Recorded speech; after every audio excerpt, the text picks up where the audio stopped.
Hi, this is Lucia with The Art of Love. Today I want to talk about how to get your ex to respond to you if you break no contact.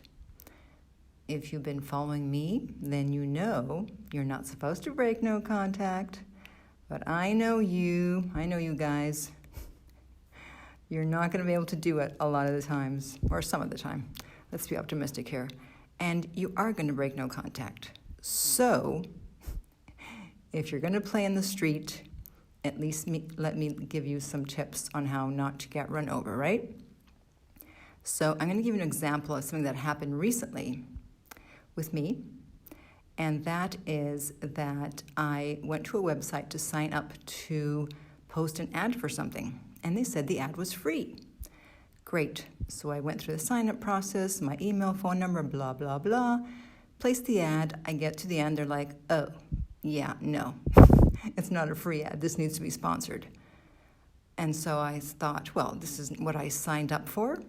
So I just walked away. I left. So this would be like when someone breaks up with you because the relationship ended up being something that they did not sign up for. So they leave, right? Or they break up with you. And so immediately the emails start. I got one that day from them saying, you didn't finish signing up, you didn't finish the process.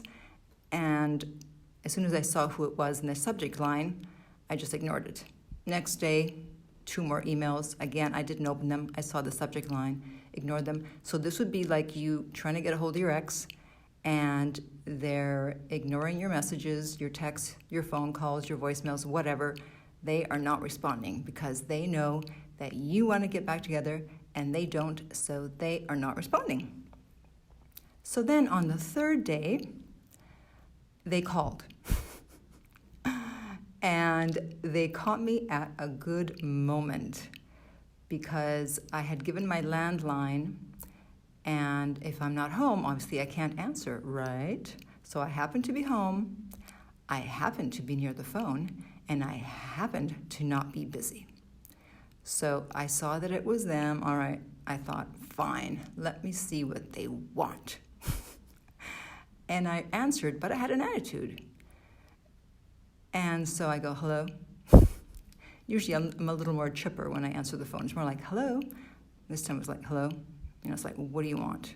What do you want? You fooled me. You said I didn't have to pay, and you lied. So what do you want? And so she says, well, we saw that you didn't finish your profile, blah, blah, blah.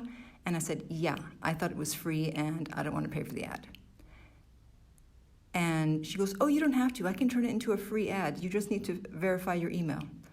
Well, suddenly my attitude changed. I'm like, oh, well, in that case, sign me up. And that was it. Problem solved.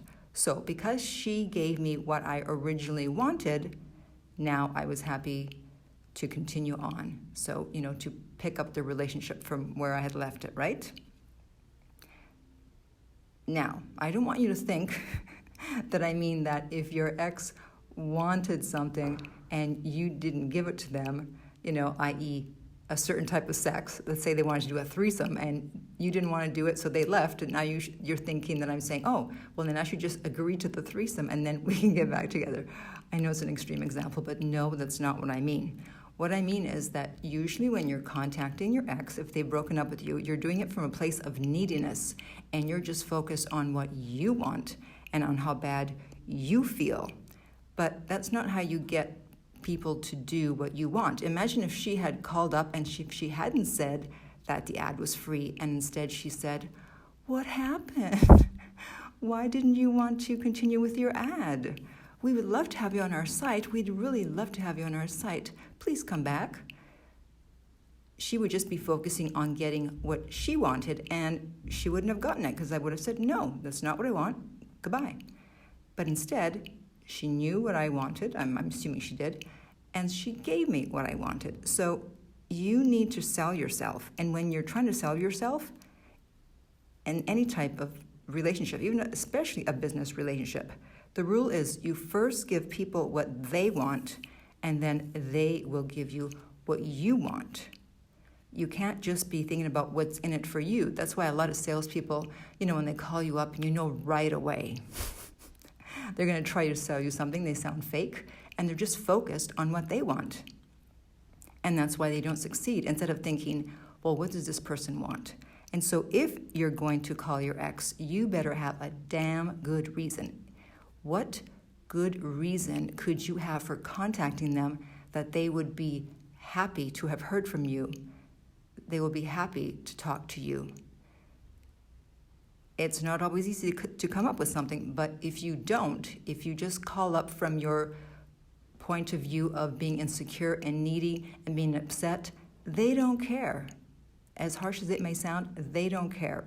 Everyone is selfishly oriented. They worry about themselves first.